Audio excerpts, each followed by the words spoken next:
Progressive LGBTQ groups celebrated the pro-equality LGBTQ candidates running in key midterm races across the country on Tuesday, several of whom claimed victory as Election Day stretched into the night.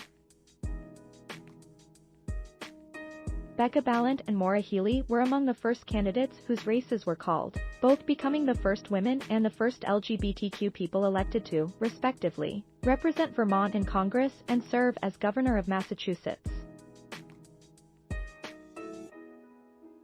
The LGBTQ Victory Fund, which supports pro-choice LGBTQ candidates, toasted the candidates' success, shattering lavender and glass ceilings. The future of LGBTQ equality and women's rights were on the ballot, and Vermonters delivered tonight, Victory Fund President Mayor Anais Parker said in. For nearly a decade, Becca led efforts to pass meaningful legislation to increase fairness and equity within Vermont.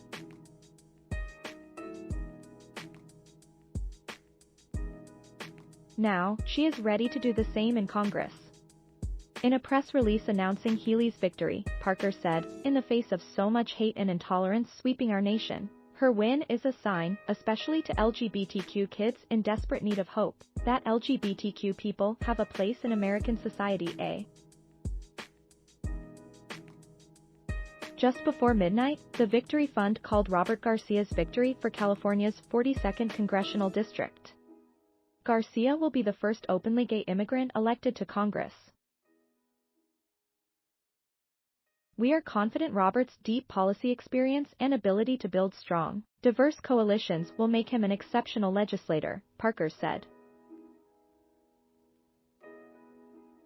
His win tonight will inspire countless other LGBTQ and first-generation Americans to pursue careers in public service. Democrat and LGBTQ ally Wes Moore also made history on Tuesday, becoming Maryland's first black governor-elect in his race against Donald Trump-backed far-right candidate Dan Cox. Jared Polis and U.S. Representative Chris Pappas, DNH, won their re-election bids.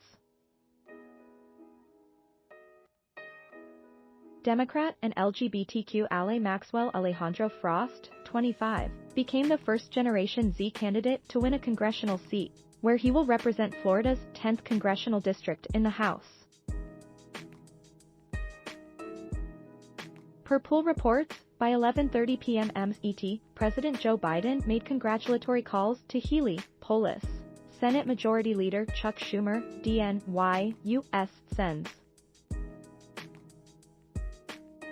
Tammy Duckworth, D.Il, and Richard Blumenthal, Democrat Connecticut, Democratic Rhode Island Governor Dan McKee, Democratic Illinois Government J.B. Pritzker, Democratic Maine Gov.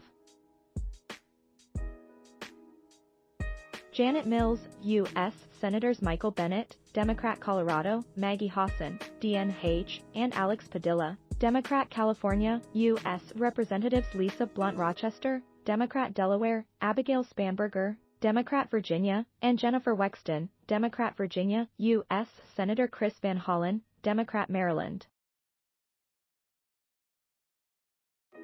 D.C. Mayor Muriel Bowser, U.S. Senior-elects Peter Welch, Democrat Vermont, and Seth Magaziner, D.R.I., and Pennsylvania Government-elect Josh Shapiro.